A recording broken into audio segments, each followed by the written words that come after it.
Let's talk about One Piece. Mutiny.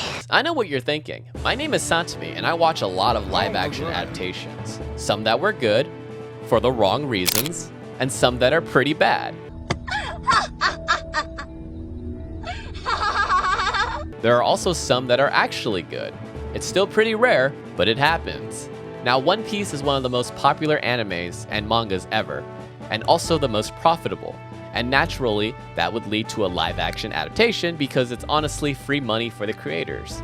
Oh, you want to pay me millions of dollars for the rights to adapt my story for live action? Sure, go for it, buddy.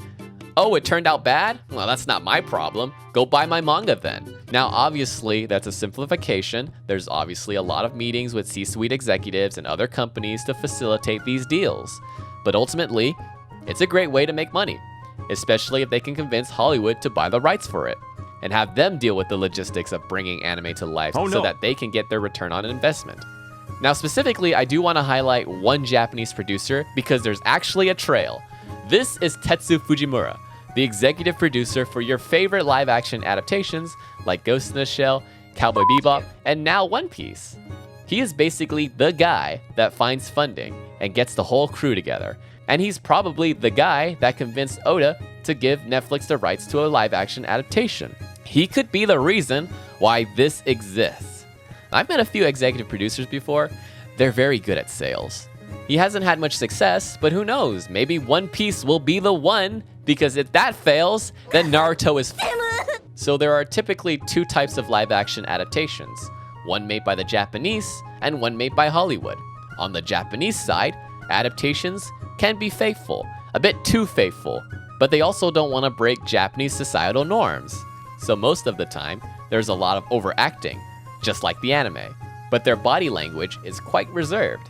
So these adaptations become like a perfect parody of the source material.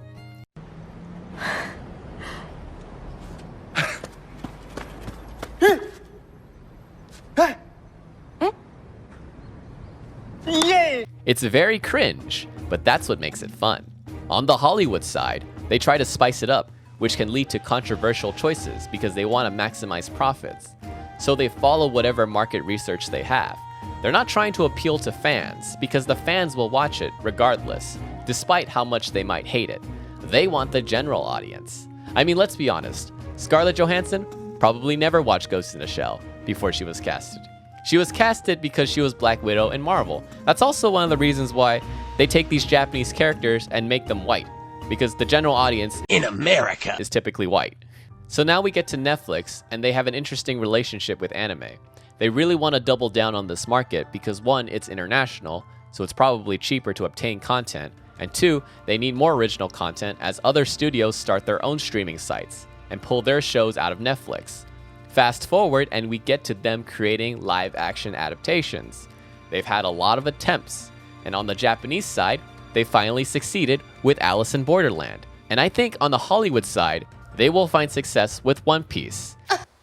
Because there is a demand and market for people that want to watch One Piece. Specifically, millennials that maybe tried to get into One Piece, but were put off by the high episode count, or didn't want to spend weeks reading thousands of chapters. And so being able to watch One Piece in one day is very appealing to that specific market. Cowboy Bebop and Death Note failed because, well, you can just watch the anime. It's already done, and it's much shorter. One Piece does not have that because it's not done. You either spend a lot of time watching it, or you don't. There's no middle ground. So this live action is a good compromise and middle ground for that audience. And the second reason I think it's going to succeed is that they're making it for the fans first. You know, based on the second trailer, there's a lot of references. The set looks great. The makeup looks accurate. It's got a very silly nature to it. This doesn't appeal to the general audience. They might cringe at this, but based on fan reaction, they really like it. Most people do like this trailer. It's definitely better than that teaser, because that teaser was pretty mid. So Netflix really believes that a live-action One Piece will be successful. And they need it to be because they spent a lot of money on this. $18 million per episode, which sounds like a flex, but it's really not. That's actually bad, because the bulk of a high budget is usually reshoots or re-edits because of indecisive directing. I mean, compare that price with Stranger Things Season 1, which was $6 million. And that was a huge hit, commercially and critically, that by season 4, the budget was 30 million, double of One Piece. And it doesn't look too different from season 1, other than more CG and Kate Bush. Cowboy Bebop was around 6 million per episode, and House of the Dragons was 20 million. And the difference is night and day. One Piece looks more like Cowboy Bebop, so those expensive sets better be worth it. Now, One Piece doesn't need to be cinematic like an HBO show. In fact, it should not be. It's One Piece. It should look more like a Saturday morning cartoon brought to life. But it looks really cheap for its budget. For me personally, I'm not a big fan of using wide lenses for the close-up shots because it distorts their face, and the way it's framed, it looks like they're shooting actors in front of a green screen. I mean, that could be a real set, but it looks fake, which is a shame. But that's my opinion, based on the 2 trailers we've seen. Visual-wise, I just don't think it's that interesting, and the stunt work and choreography is kind of mid. I was hoping it was going to be more colorful and saturated, kind of like a Wes Anderson, and there's no point talking about the CG. They were never going to make Luffy's abilities look good, but they could have tried to make the CG fit the scene. This is probably the result of redoing the CG, because I'm pretty sure the Ora Ora was not the first draft of this shot. It was probably something more simple and made sense. But someone above decided to make it more anime, and now the shot just looks awkward. I mean, the issue isn't the fact that the CG looks bad. The issue is that Arlong, his reaction does not match what's happening. And that's kind of difficult because in the manga and anime, there's a lot of squishiness, and you can't really replicate with real life because then you'd literally be committing murder. I mean, I can understand that they wanted to do this shot, but it just doesn't work in real life unless you really, really fuck him up. And he doesn't look fucked up. There's a lot to complain about, but honestly, this looks cheesy as fuck. And that's probably the best you can ask for a live-action One Piece. I'm still gonna watch it because it seems fun and doesn't seem like it will take itself too seriously. Is it gonna be cringe? Hell yes. Are there gonna be moments where the filmmaking is complete dog shit? Probably. Is it gonna be cringe? Absolutely.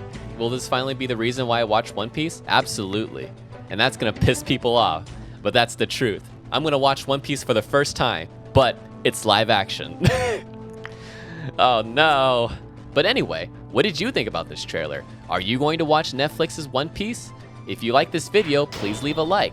And subscribe if you like me, because I don't make videos like this.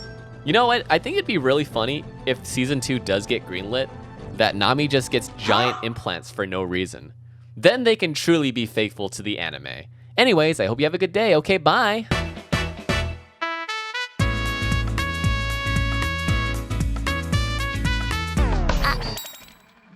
100円ください。